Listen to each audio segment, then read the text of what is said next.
11.2 is officially upon us, and as such, we don't get the full season release, so no Mythic Plus or raids or anything. We do get the M0s, delves, new zone, storyline, that kind of stuff. So how's our first week going to look? This is coming through the lens, obviously, of someone that is going to probably try hard a little bit. So what's that first week going to look like? Let's check it out. So running through our first week, we're going to have step 1, grab the Dark Moon Fair buff. By happy coincidence, Dark Moon Fair and the patch happen to launch at the same time. We want to leverage that 10% rep gain that we're having a lot of front-loaded reputation for the new Koresh Trust Renown track.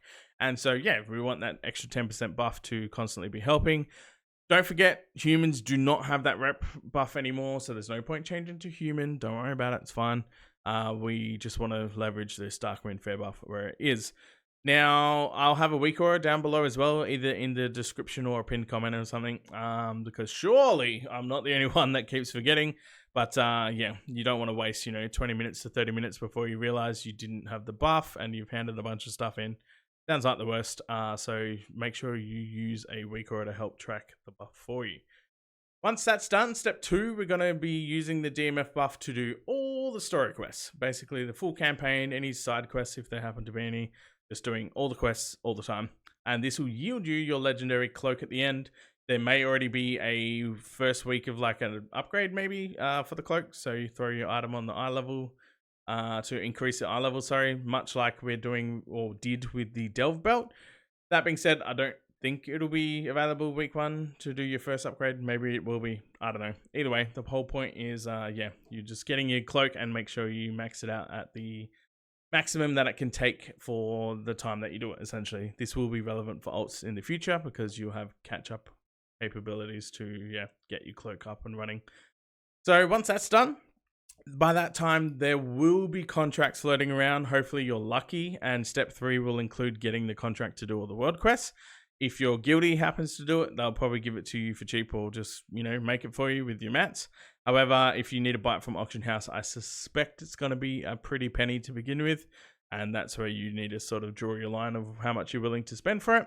But you want to get the contract to do every single world quest. So that's your step 3. This includes your original Kazalgar zones as well, not just like Isle of Dawn, etc.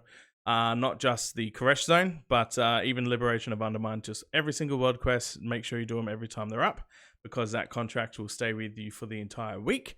And yeah, anytime there's a world quest, you don't want to miss it. Make sure you get it done. And they usually reset every 3 days or so. And there's more that will start popping up, so make sure you keep that in mind. Step 4 is going to be your sort of one and done sort of situations, which will be, there's a bunch of lore books in Koresh. I believe there's 10 at the moment, and there may be more. I don't know. Who knows? People might find them, but there'll be a Wowhead link to that down below as well. So do your 1x. Again, make sure your DMF buff is active. And likewise, fly around and kill all the rares each day for your reputation from them as well. Then we sort of move to step 5, which is much more of your run-of-the-mill kind of weekly stuff. This will include your world boss, for example. Get 688 for that. Do any other weekly quests that aren't directly related to reputation, but things like your Awaken the Machine and that kind of stuff. These will get you coffer keys. Don't use them, but have them there ready for the following week when it is worth using your coffer keys for. So that'll be a key component in that regard. Lastly, step 5, or I wouldn't say lastly, but yeah, step 5 is thinking vault, right? So you want to do your delves, make sure you get your rank 3 up to rank 8, then do 8 delves at rank 8. This will give you the most for the delve track in the vault for the following week. Now, PTR did show that the rewards will be the same for 7s. In my opinion, don't trust it. I would just much rather do what we've already known to be true. And just do 8s just in case. And 8s will be perfectly manageable. I don't think that's going to be too much of an issue. So smash it out to 8 and do the 8 8s, if that makes sense for your delve track. As for the Mythic Plus track, obviously we only do Mythic Zeros this week. There will be 6 upon available. If you can do all 8 because randomly Tazavesh is available on Mythic Zero, then cool. By all means, you'll be doing them as well.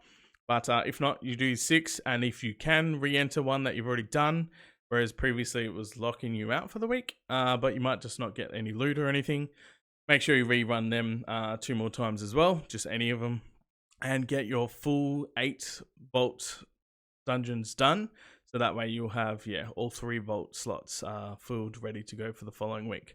Once, your step 5 is done, and that's like your weekly sort of standard vault filly shenanigans.